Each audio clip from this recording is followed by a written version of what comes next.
Before my life spiraled into a storm of accusations and court battles, things were different. I thrived in the comfort of my small Ohio hometown where everything felt familiar. My days were filled with engineering projects, laughs with college friends who became business partners, and peaceful evenings with my wife, Tammy Jo. I thought life couldn't be better. Trust was natural, and betrayal seemed like a plot reserved for TV dramas. Tammy Jo's lively spirit and bright smile defined my early adulthood. We met young, fell in love quickly, and jumped into a fast-paced romance. I trusted her, us, and our future. But love proved more complicated than I imagined. I didn't see the collapse coming, and my once reliable peace was about to shatter. Take a breath, Danny, and calm down. Dave Peterson, my childhood friend turned county sheriff, tried to keep me steady as I explained the mess I was caught in. Bright lights glared overhead like an old detective show. Despite the tension, the setup was so cliché I nearly laughed. The only person not amused was the serious district attorney, Martha Erickson, whose sharp gaze and constant pen-clicking amped up the pressure. Martha, a decade older than me, divorced and somewhat heavy-set, leaned forward, her brown hair falling past her shoulders. She had a kind side, but right now, she was all business. Sitting beside her was my lawyer, Joe Colston. For a small-town attorney, he was decent enough. He once had a shot with a big company in Detroit, but opted for a laid-back life, often giving legal advice online for quick cash. Joe, in his 50s with a receding hairline and a Trump-like comb-over, would look better embracing baldness. Joe, you've got 3 choices. Accept your baldness and comb it normally, get a transplant like Elton John, or shave it off and channel Professor X. Remember that prosecutor from Florida? He shaved his head, gained a cool nickname, and turned heads. Joe wasn't paying attention, just tapping his legal pad. Next to Joe, separated from me by Dave, sat Allison Payne. She used to be Allison Scott until I married her, unintentionally making her name the punchline of countless jokes. Allison is beautiful, petite with striking curves. Her red hair, like a fire engine, flows perfectly, and her healthy, sun-kissed skin is flawless. Her green eyes and captivating smile make people listen, though some guys are so mesmerized they miss her words. That was me once. I fell for her, and now we were married. Allison's small frame doesn't align with the typical assumptions. Her figure is proportionate, her smile precise. Today she beams at me, and everything else, the charges of attack, attempted murder, and serious harm, fades away. Allison, facing her own charges of hijacking and false imprisonment, is by my side. This is my girl. Tammy Jo's glare was filled with anger, jealousy, and resentment toward Allison, draining the room of any ease. Her parents, decent but unimaginative folks, weren't to blame for her behavior. Tammy Jo, or TJ as she preferred, had 2 friends who barely remembered her nickname, while others called her a pleasure, unrelated to her last name. I had my own nickname for her, Skankzilla, when I bothered addressing her. Tammy Jo, my ex-wife, was nothing like Allison. She was taller, curvier, and not as cute. Once she was attractive, with long dark hair, blue eyes, and an impressive figure, but time and life had changed her. Back then, I liked things in excess. Tammy Jo's striking legs and curves fit that mold, but our impulsive marriage fell apart soon after I graduated. All right, are you or aren't you responsible for what happened to the victim? Dave, now Sheriff Peterson, shouted. It's complicated, Dave. Maybe, but it's not really my fault, I replied. So it's her fault, right? Dave asked, pointing at Allison. Not entirely, I said, glancing at Allison. Look at her, Dave. She's beautiful. Focus, Danny. Who cut off the mayor's sons? You know what? Dave pressed. I have the answer, Sheriff, I said, holding back a laugh that would have set Allison off too. It was an accident. I was trying to help him, I explained, catching Martha's frantic note-taking. Martha, jerk is spelled with 2 S's, I said. Danny, how is this Tammy Jo's fault? She was in Michigan when this happened, Dave questioned. This started 3 years ago when we were married, I admitted. All right, we have time. Start from there, Dave said, gesturing to the coffee on the table. Allison raised her hand. Can I sit there? It's going to be a long story, she asked, pointing at my chair. If Danny's okay with it, Dave said. Allison didn't wait. She crossed the room, sat on my lap, wrapped her arms around me, and rested her head on my shoulder. The collective reaction from the room was palpable. Hell no, Tammy Jo yelled. I don't want her on my husband's lap. Ex-husband, I corrected. If she hadn't stolen you during our rough patch, you'd still be my husband, Tammy Jo snapped. You mean our divorce? I shot back. Tammy Jo had a knack for liquidating the mood. Does anyone mind Allison sitting there? Dave asked. No, just start the story, Martha replied. Joe, my lawyer, chimed in. Whatever keeps my client happy works for me. He might have glanced at Martha's feet, but I wasn't sure. All right, 3 years ago, I was doing well. I had an engineering degree from the University of Michigan and started a consulting firm with George, an electrical engineer, and Marty, a mechanical engineer.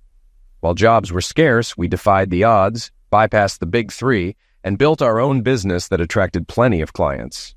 Tammy Jo and I had been together since our first love, and marriage was always a given, just a matter of when. During college, Tammy Jo kept her vow to remain a maid until marriage, despite being known for her wild side. But things took a dark turn at her 20th birthday party, when some guys at her school got her extremely drunk and attacked her. The next morning, she realized something was wrong, but couldn't piece it together. The men involved blackmailed her to stay silent, demanding more from her in exchange for their secrecy. Initially, she complied out of fear, but eventually it became a pattern, damaging her reputation beyond repair. When Tammy Jo returned home for the summer, she was ostracized. She had no friends, male or female, and even her roommate avoided her. Despite all this, she had only experienced real intimacy once, and she barely remembered it. That summer we reconnected, and I fell for her all over again, believing she loved me and would do anything for me. Early in our marriage, she was kind and devoted. We explored every facet of intimacy, deepening our bond. Things changed when we met Laura on the beach. Laura was the opposite of Tammy Jo, tall and slender. I noticed her, but it was Tammy Jo who brought her up. "She's hot, isn't she?" she asked. Surprised, I replied, "Not as hot as you, honey." Tammy Jo then hinted at a bold birthday gift idea. I didn't dwell on it, having just splurged on my dream car, a Ford GT. It was my reward for our business success, and the most extravagant purchase I'd ever made besides our house. I spent the day driving it, thrilled with my new toy, when Tammy Jo called. "Danny, come home and open your present." I raced home and found her upstairs waiting in the bedroom. She stood, leaning over the bed with everything set up for me. 2 things I loved most, ready and waiting. Tammy Jo's curves always drove me wild. She'd gained a bit of weight over time, but she was still undeniably attractive. I hurriedly dropped my pants, eager for what was next. "Hold on, cowboy," Tammy Jo said with a smile. She stood up, letting her full figure show. "I needed to make sure you still wanted me," she teased. I nodded eagerly. "You still make me feel wanted," she said. "I'm glad I'm not just some neglected housewife." "That'll never happen, TJ," I reassured her. Back then, I truly thought I loved her. "Good," she said. "I have a surprise for you in honor of your birthday." The bathroom door opened and Laura stepped out wearing just a ribbon and high heels, wrapping around her petite frame. "You can spin me around whenever you want," Laura said playfully. Though I'd always been committed to one woman, it was my birthday, and Laura was undeniably beautiful. If I rejected the gift, Tammy Jo would be furious, so I stayed quiet. "I'll be back in a couple of hours," Tammy Jo said as she left. Once the door closed, I felt uneasy. Laura approached me, but I didn't feel the excitement I expected and pulled my pants back up. "It's not you," I said to her. "You're the best gift I've ever gotten, even better than my car." "Wait, what car?" she asked, intrigued. "A Ford GT," I replied. "Wow, can we take a ride?" she said excitedly. We spent the next 2 hours driving and chatting about cars. Laura said she felt at ease with me and even kissed me goodbye as Tammy Jo returned. Tammy Jo looked pleased, seeing Laura leave. "Did you have fun?" she asked. "Yes, we did," I replied honestly. "It wasn't as bad as you thought, was it?" she said, hinting again at the group activities she'd been suggesting for weeks. I had been clear that I wasn't interested, but she kept bringing it up. Realizing my expression, Tammy Jo dropped the topic for the night. A week later, Laura came back. When I asked why, she said she enjoyed spending time with me and liked the way I kissed. "Where's Tammy Jo?" I asked. "She went shopping," Laura said. "She said she loves you too much to watch at first and wanted you to get used to it." I sat down, feeling conflicted. Laura massaged my shoulders, her touch soothing. "What's on your mind?" she asked.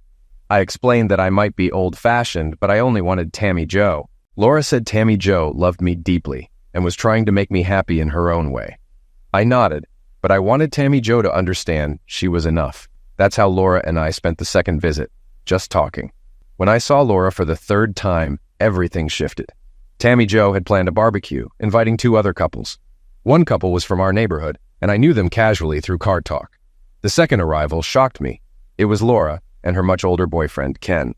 "You know Laura," Tammy Jo said, wearing a lingerie top that barely held her. "This is Ken, Laura's boyfriend." Ken's smile was more of a smirk, and I disliked him immediately. He ignored Tammy Joe's revealing outfit, which was odd. Either he was unfazed or had seen it too many times before. After the neighbors left, Ken commented on my car. "Laura talks about it all the time," he said. Sensing tension, I tossed him my keys. "Be careful, the power comes on fast." He threw them back, admitting he couldn't drive a manual. "Come on, Danny, show it off," Tammy Joe encouraged. I took Laura for a drive, confused by the situation. She mentioned covering up, but Ken told her to stay as she was. What kind of man sends his girlfriend off like that? Tammy Joe said she'd change, so we left. After a fast drive, we returned sooner than expected. I walked inside and found Ken with Tammy Joe. I lost control, attacked Ken, and kept hitting him until Tammy Joe pulled me back. "Danny, you're going to eliminate him," she cried. "Get out of my house and take him with you," I yelled. Ken, bruised but not seriously hurt, moaned on the floor. Laura came in, looked at him without concern, and helped him out. No one said a word. "Why are you still here?" I asked Tammy Joe. I expected her to be defensive or angry, but she looked devastated and started crying, as if I had done something wrong. It felt like I had broken some unspoken rule. Despite everything, I still loved Tammy Joe, so her breakdown hit me hard. I hugged her, saying it would be okay, and promised to be generous in the divorce, even though we had a prenup. This only made her cry louder. She pushed me away, grabbed a pen, and wrote, "I do not want or accept any money from Danny or his company," signing it tearfully. I knew it wouldn't stand up in court, but it made me wonder, if not money, what did she want? "What do you want, TJ?" I asked. "You can have the house, more than what's in the prenup." She cried even more. "I just want you," she shouted. "That's all I ever wanted." "But you were just with him," I said. "Why not be with him and be happy?" She looked at me, puzzled. "You really don't get it, do you?" she said. "I'm not staying married to someone who cheats," I said. "How did I cheat?" she asked. "I love you. You and I are meant to be together. Take this somewhere else," I replied. "Danny, love and sex aren't the same," she said, speaking slowly like I was a child. "We're young, have money, and are figuring things out. I just wanted to explore and experience new things. Our bad life is so good that I want to build on it."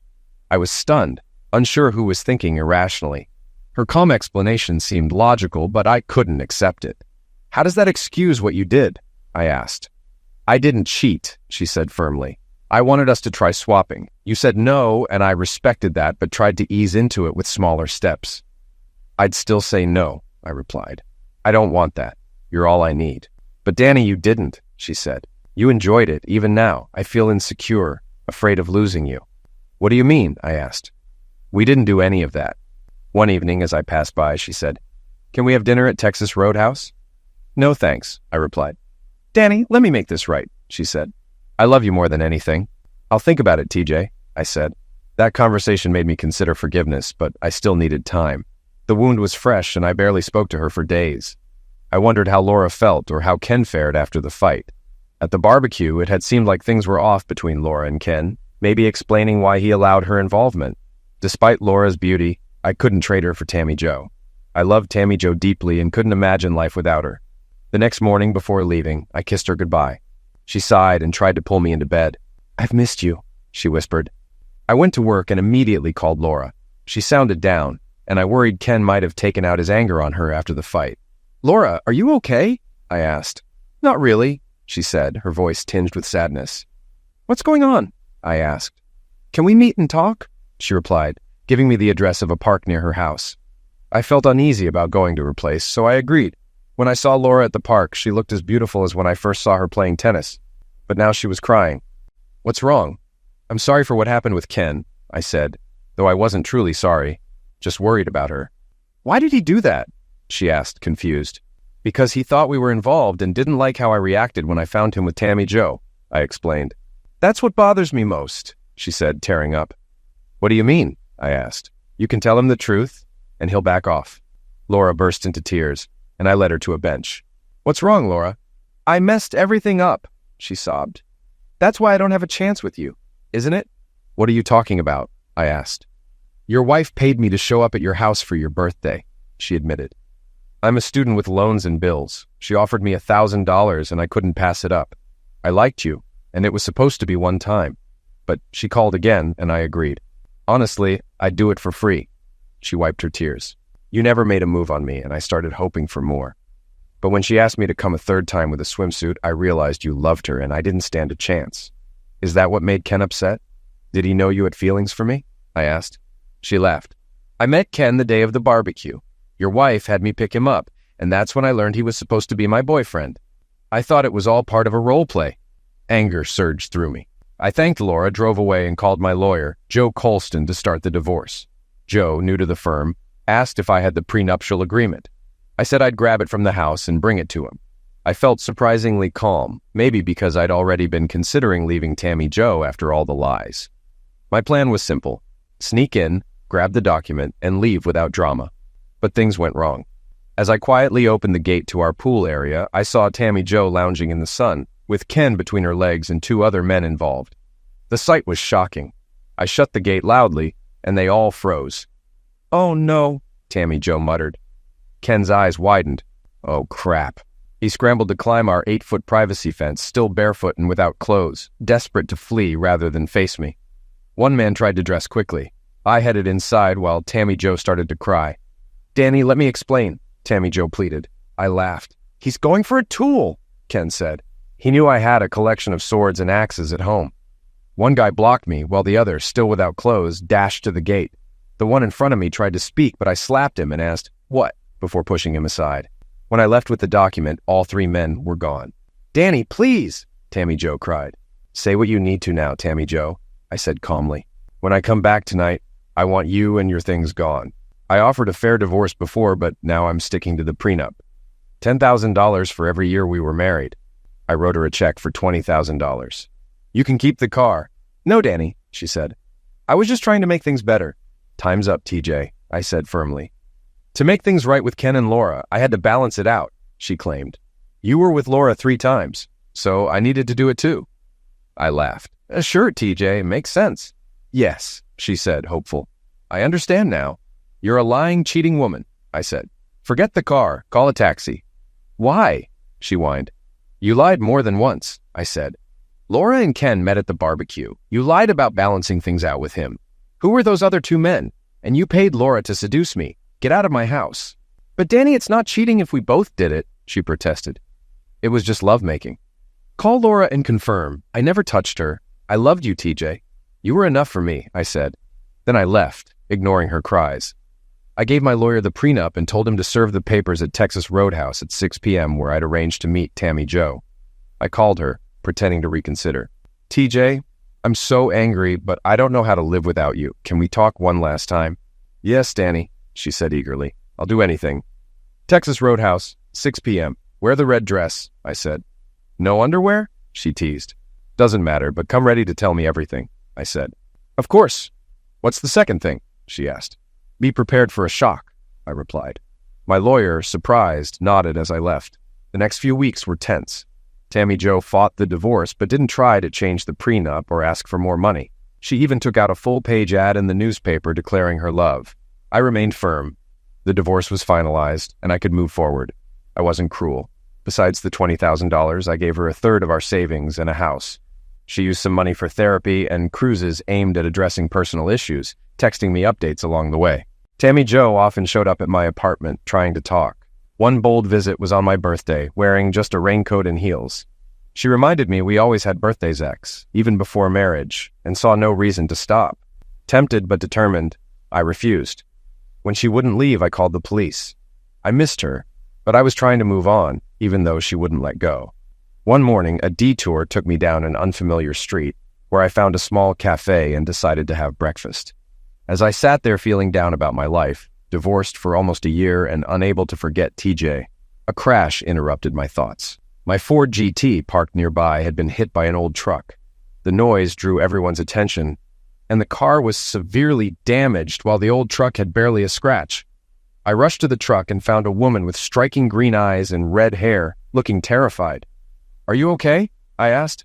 "I think so," she said, admitting her brakes had failed. "Don't give extra info," I warned. "It could be used against you." She thanked me and asked about the car. I assured her insurance would handle it. "I don't have insurance," she whispered. "You're in trouble," I said. "How expensive is it?" she asked nervously. "Over 100,000, I said. She looked faint, and I caught her as she fell. She was much smaller than TJ and light as a feather. An ambulance came, checked her out, and said she was fine, but recommended a hospital visit. "I'm so sorry," she said. eyes wide with remorse. "I'll pay you back, even if it takes my whole life," she added, "once I find a job and a place to live." "Where have you been staying?" I asked. "In my truck," she said, now impounded by the police. I laughed, and the day flew by as we visited the hospital. She was fine except for a few bruises. I offered her my spare room until her truck was released. "Promise not to try anything funny," she said seriously. I promised, and she nodded. "Good, because I wouldn't want to hurt you after you've been so kind," she said. I took Allison shopping, and she wasn't thrilled. I bought her jeans and sneakers like she preferred, but insisted she also get skirts, blouses, and nice shoes. "I owe you more than I could ever repay," she said. "Why buy dressy clothes? I won't wear them." "You have to, Ellie," I replied. "You can't wear jeans to work." "But I don't have a job," she grinned. "I think I can get you one at my office," I said. "Cleaning?" she joked. "You'll see," I laughed. At home, she liked my apartment and offered to cook, but I ordered pizza since she was still shaken from the accident. While waiting, she bathed and came out in a towel, no nightwear bought. I gave her an old pair of pajamas, which she made look amazing. She fell asleep on the couch, and I covered her before going to bed. For the first time in ages, I didn't think of Tammy Jo. The next morning, Allison put on one of the new skirts. "We're going to work," I told her. I introduced her as my new assistant. She caught on quickly and was a hard-working, fast learner. Within a month, she was efficient. Meanwhile, her truck was declared a road hazard, costing more to fix than it was worth. And she got a fine for no insurance, which I covered. Allison worked as my assistant and kept the apartment tidy. "You don't need to do this," I said. "You must be exhausted." "It's not a burden," she replied. "After all you've done for me, it's the least I can do. But you won't need to worry much longer." "Why?" I asked. "I found an apartment," she said. "It's not great, but I can afford it with my salary. You're paying me too much, so I can start repaying you." I nodded, surprised. I wanted to tell her to stay, but couldn't, probably because of how Tammy Jo had controlled me. Weeks later, Allison announced she had a date. "A colleague is showing me around the city," she said. I felt angry, but said nothing. She looked stunning when she came out, which only made it worse. "Don't wait up, I might be late," she said cheerfully. "Just go," I muttered. She paused, waiting for something I didn't say. The entire night, I paced. At 2 a.m., I almost called her, but didn't. Then my phone rang. "Allison, are you—" I started. "Is that the redhead you asked to dinner?" Tammy Jo's angry voice cut in. "What's wrong with you, Danny? I'm in therapy trying to fix us, and you're seeing someone else." I almost laughed, but was too mad at Allison. "Tammy Jo, we're divorced. We have nothing to fix. You wanted to experiment, so now we're free. You do what you want. I'll invite redheads to dinner." "She's so tiny," Tammy Jo said. "If you care about her, you should let her go. I might ruin her." I laughed and hung up. At 1 a.m., Allison came home, and I ran to my room. The next morning, she seemed happy, but said nothing, and I avoided her all day. When she came to my office at lunch, I told her I was too busy. "We could order in," she suggested. "I'm not hungry," I replied. She looked hurt, but walked away with Carolyn. Later at 3 p.m., Tammy Jo called. "Good job, Danny," she said. "I was serious about hurting her. You're mine, and I'll get you back." I hung up. Allison went out every night, and tension grew. Finally, I asked when she'd leave. "Soon," she said, looking unhappy. That evening, after Allison left, someone knocked. It was Joe Dawson, the building's head of maintenance. "Why are you treating Allison this way?" he asked. "What are you talking about?" I replied, suspecting Tammy Jo's involvement. "She's crazy about you. You bring women home and make her leave." I laughed and showed him my empty place. "You've got it wrong, Joe. Allison is the one going out every night." Joe looked surprised, then laughed. "Same thing my mom did to my dad. Come see." He led me to the laundry room and opened the door. There was Allison, reading and yawning. "She's been doing this every night," Joe said. Relief and frustration hit me. Joe called later to say Allison was on her way home. I left, turned off the lights, and waited in my car down the street. When she peeked outside to check if I was gone, I returned with my shirt unbuttoned, lipstick on my collar, and my zipper down. Allison, arms crossed and furious, shouted, "Where were you?" She noticed my disheveled look and started crying before running to her room. I knocked and heard her sobbing. I opened the door to see her face down, crying. Despite my anger, my feelings for her were strong. Part of me felt she deserved the hurt for playing games, but seeing her like that made me regret it. "I'll leave tomorrow," she said, still crying. "Don't go, Allison," I said. "How could I be so stupid?" she sobbed, her face turning from tearful to angry in an instant. "I never wanted this," she cried. It was Carolyn's idea, and look where it got us. Ellie, what do you mean? I asked. My confused look seemed to spark more anger in her. Oh God, you're such a jerk. Why couldn't I fall in love with someone who wasn't broken? She said, glaring at me. Love? I said, pointing at her, the word tasting strange after Tammy Jo. Me? I asked, surprised. Why do you care? She snapped. Just another thing for you to mock while you date every woman you meet. What are you talking about, Ellie? I asked, confused. I'm not stupid, she shouted. You come home smelling like perfume, lipstick on your collar, clothes a mess. Let's review, Ellie, I said. Maybe you really are mistaken. She looked ready to argue, but I covered her mouth with my hand. Can we talk calmly? I asked. She nodded. When I removed my hand, she tried speaking again, so I kissed her. Her soft lips were hesitant at first, then she melted into the kiss and responded passionately before suddenly pulling away. I shouldn't have done that. You just came back from someone else and you called me stupid, she said. Then why did you? I teased. Because She trailed off, lips pursed. Love me, I said mockingly. No, she snapped. You already said it, I replied. She glanced at the lipstick on my collar. Where else do you have lipstick? She demanded. On your dressing table, I said. It's yours, Ellie, and the perfume is yours too. Realization crossed her face. I beat you at your own game, I said. If I wanted anyone, it'd be you. Your plan worked.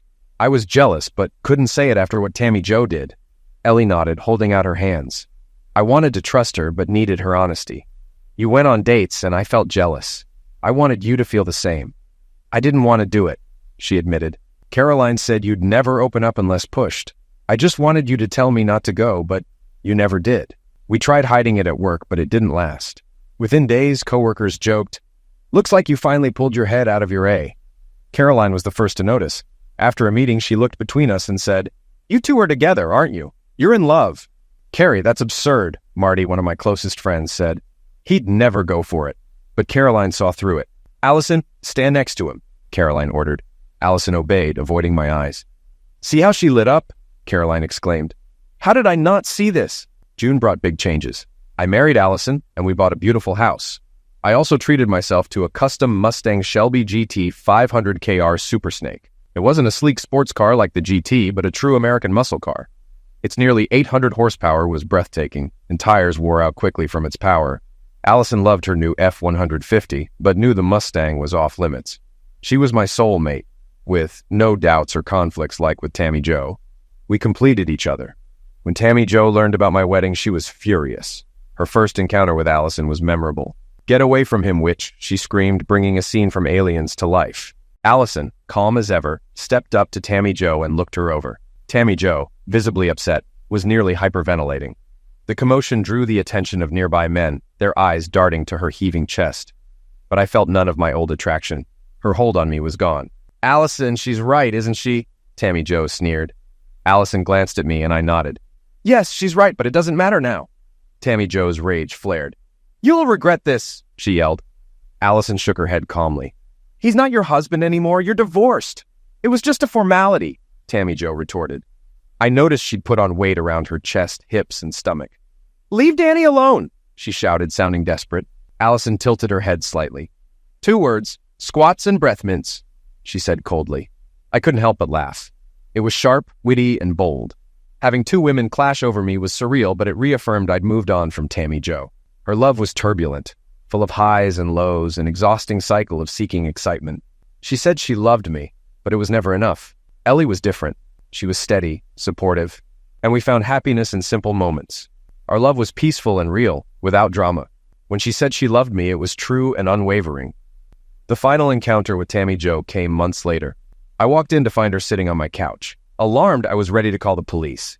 Where's Ellie? I shouted, worried. Calm down, silly, Ellie said behind me. I spun around and hugged her.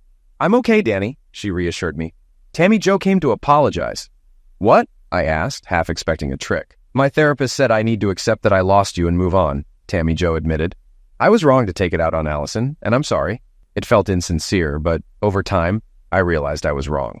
Tammy Jo and Allison started spending time together, and I'd come home to find them lounging by the pool. Occasionally, Tammy Jo would bend over suggestively when Ellie wasn't looking.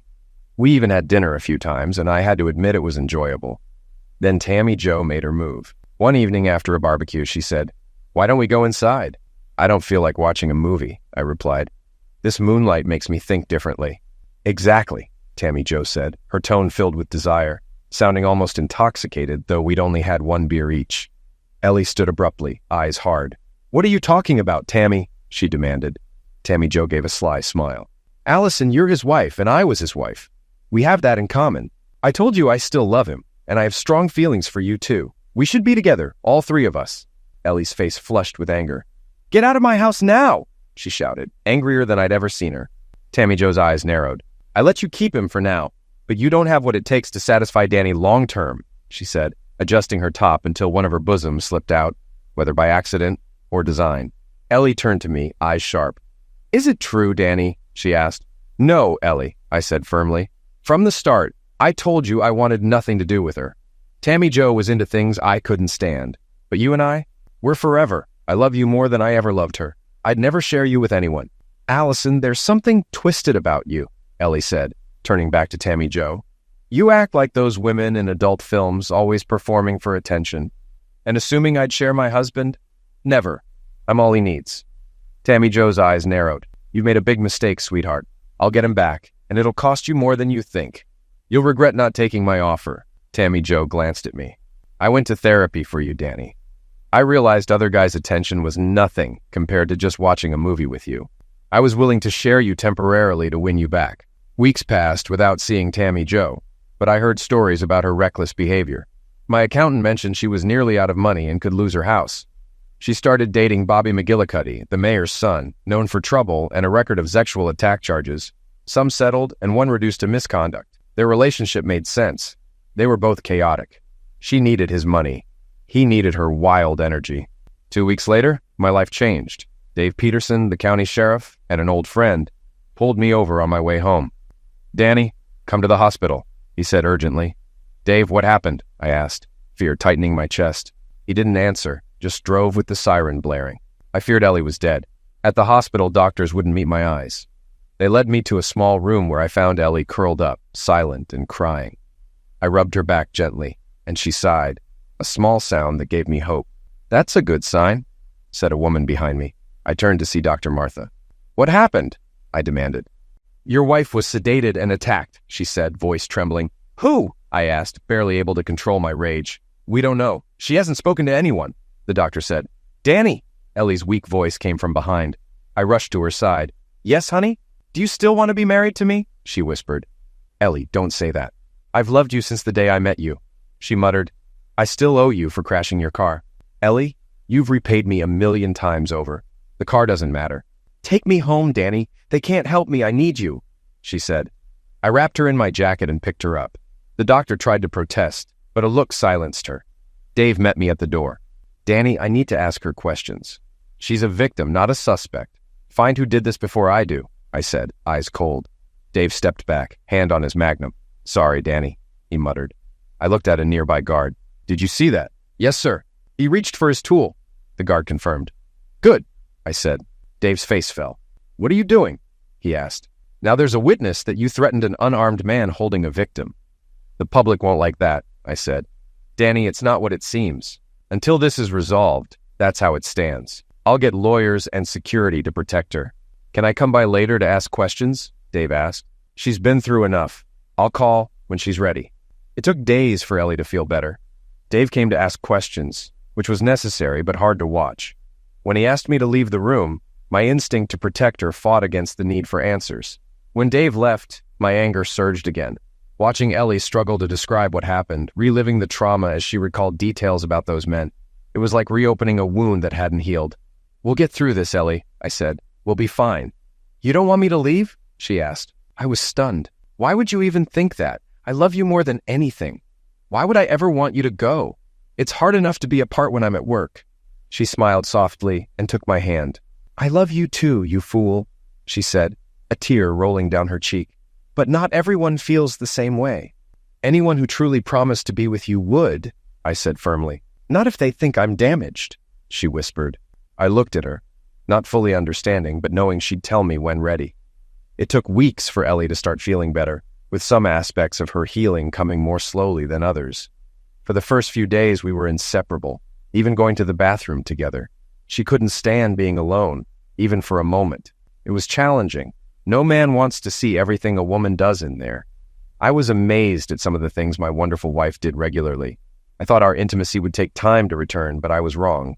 As soon as her bruises faded, Ellie wanted to be close again, as if she needed reassurance of our bond. We made love slowly and gently, and she never wanted it to end. It was a moment that proved we were okay.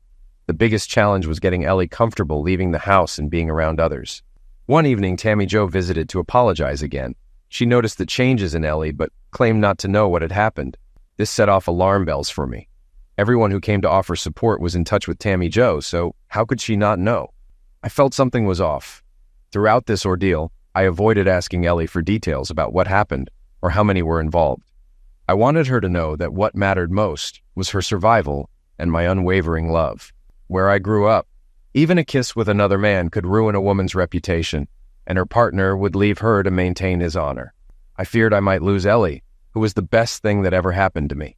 Ellie, you'll never lose me. Unless it's because I go to jail for finding and dealing with those responsible, I told her. We went inside, held each other, and fell asleep. Now I realize that might have been the wrong thing to say. It's been months since the attack, Dave, and your department still hasn't made any progress.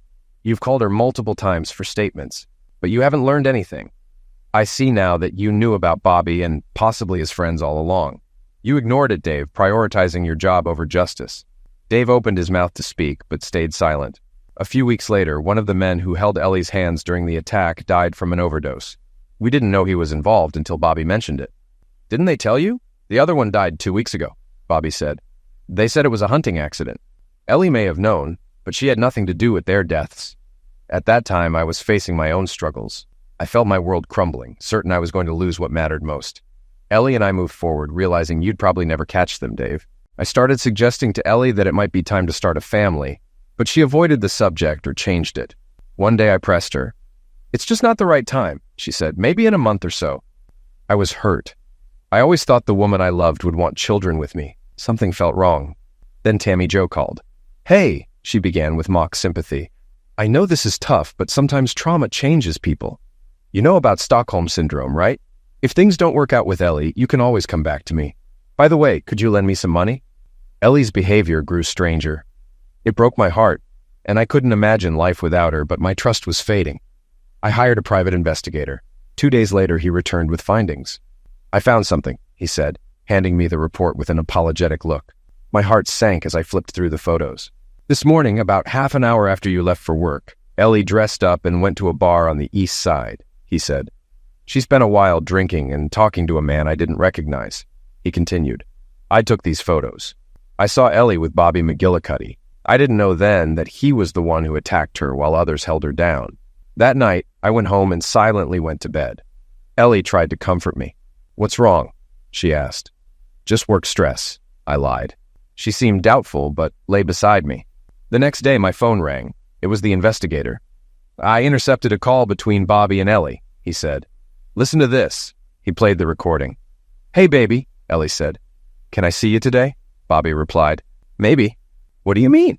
Ellie asked. I think it's time we got to know each other better. I booked us a room at the Shangri-La Motel, Ellie continued. We can meet at lunch, and I'll be home before Danny gets back from work. Why do women always mention this guy? Bobby said. He's not that special. If you insult Danny, I won't sleep with you. I'll just beat you up, Ellie said angrily. Her tone was intense. If she loved me, why was she doing this? Okay, baby, Bobby said. I get it.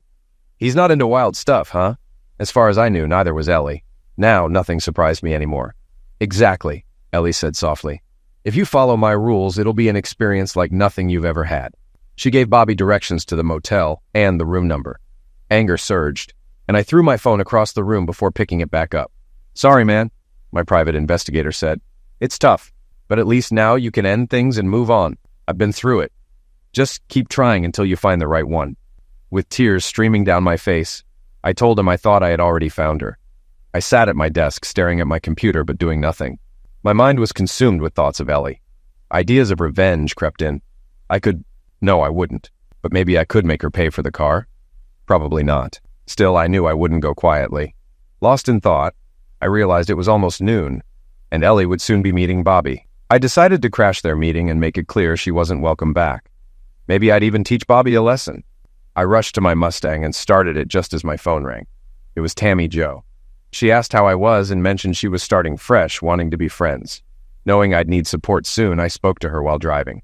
When I reached the motel, I told Tammy Jo I'd call back later. She sounded so cheerful that I almost forgot her past betrayals. I wondered if people really could change, but realized I was bracing for the loneliness I'd face without Ellie. I felt desperate, trying to use Tammy Jo as a lifeline against the despair I anticipated, but I realized it would be foolish to leave one cheater only to get involved with another. I found the room Ellie had mentioned. Peering through the window, I was shocked to see Bobby without clothes and handcuffed to the bed, while Ellie stood over him, fully clothed. I'd seen similar scenarios online, so it didn't seem out of place at first. Ellie slapped Bobby repeatedly, hitting him with surprising force. I remembered her telling him he had to play her game to the end. Slowly, I turned the doorknob and stepped inside. She was too focused to notice me. "I'll be a great mom, you know," Ellie said.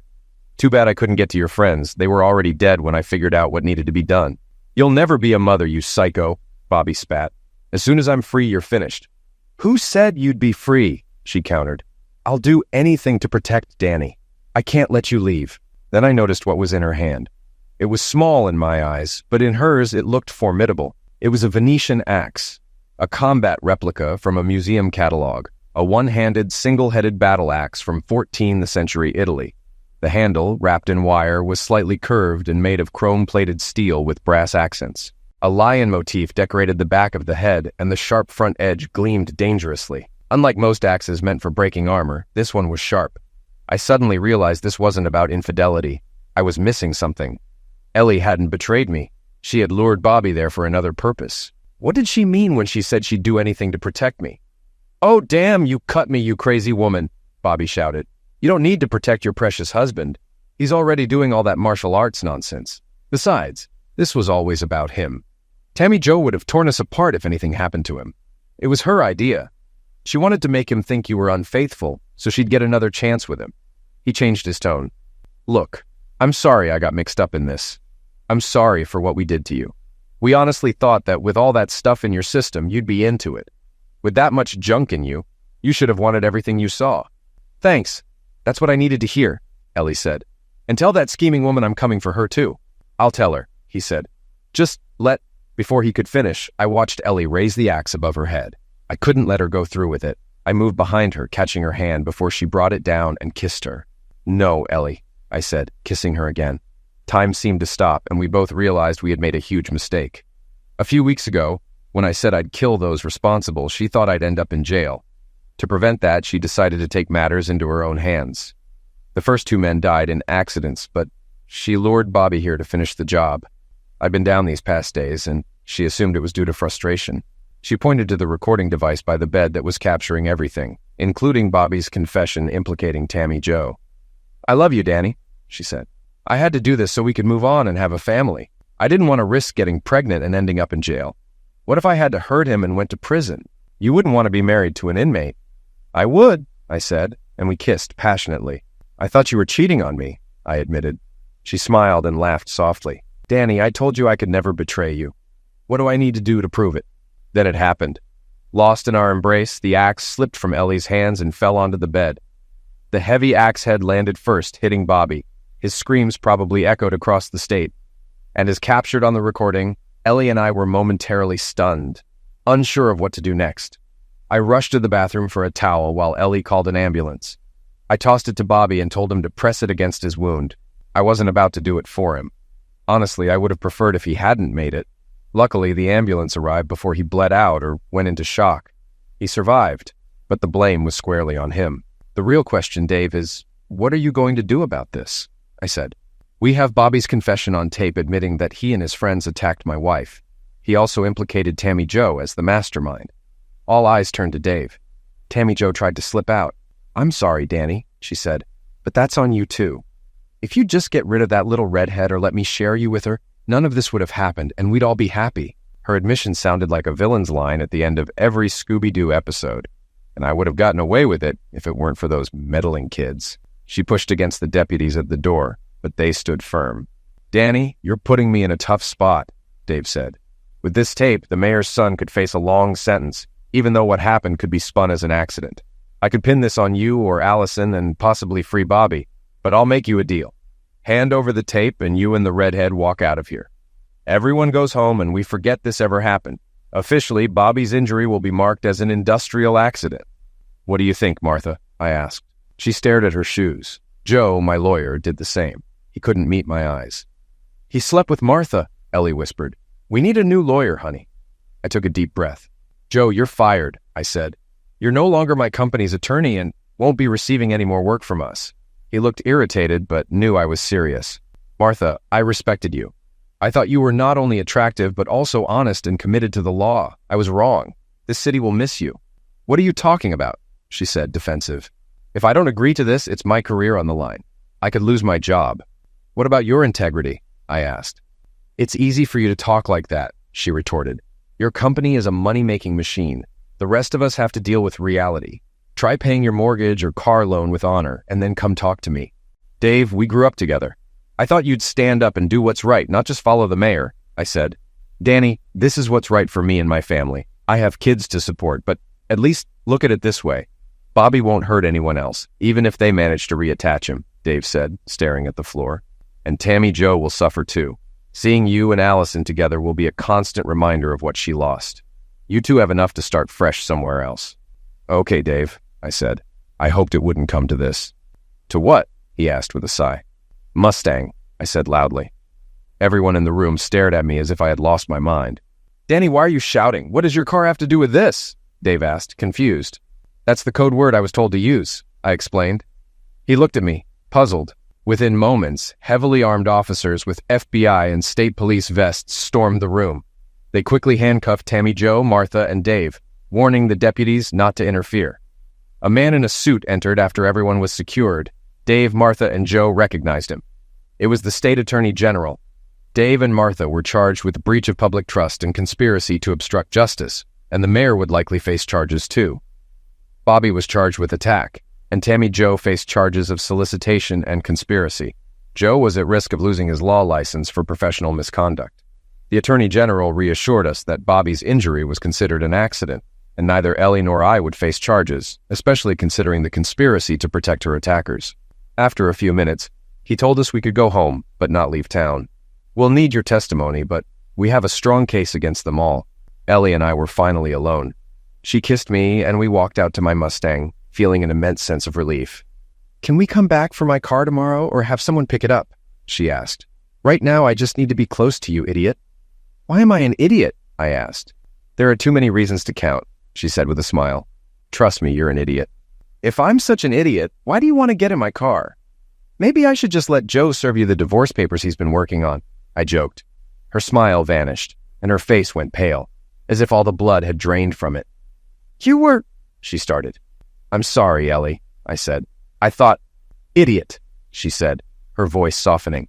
You really are a fool, Danny, but you're my fool. Don't ever forget that. And with Joe's future in doubt, he won't be causing any trouble. Name one reason, I said. I want to hear just one. DJP Square, she said. What's that? We both asked at the same time, then smiled. You first, I said. I want to know why I'm an idiot. Okay, she said. But don't get upset if I keep going. You're a fool because you don't realize how much I love you, Danny. Without you, I'd be lost. You're my everything. The second reason? How could you even think I'd cheat on you? That's not just foolishness, that's brain damage. But I upgraded you from brain damage to fool. Because Tammy Jo really did betray you, so maybe you're still shaken. And I promoted you. Because I love you. My foolish man. She looked at me as I sat there, stunned, and gently pushed my jaw closed. I can't stop now, she laughed. You're such a fool for thinking I didn't want kids with you. Honestly, what do I tell you every time we're close? Do I need to? Okay, that's enough, I interrupted. So, what is DJP Square? You said to name one. She smiled, taking my hand. I thought we'd name one of our kids after his dad. DJP Square stands for Daniel James Payne Jr., but if that's too formal, we can just call him Fool Jr. I leaned in, kissed her, and started the Mustang's powerful engine. The car was hard to manage at low speeds due to its upgraded supercharger. Danny, while you were talking, I stayed quiet, but you lied, she said. I found the private investigator's reports hidden in your desk. You knew who those men were before they died. I was afraid you'd go after them and end up in jail. I couldn't let you throw your life away because of me, so I had to deal with Bobby first. Bobby's friend, Stu Morgenstern, provided the substances they used on you. He gave Bobby a vial of GBL, and Bobby passed it to Tammy Jo. When you met her for lunch, one of them slipped it into your drink.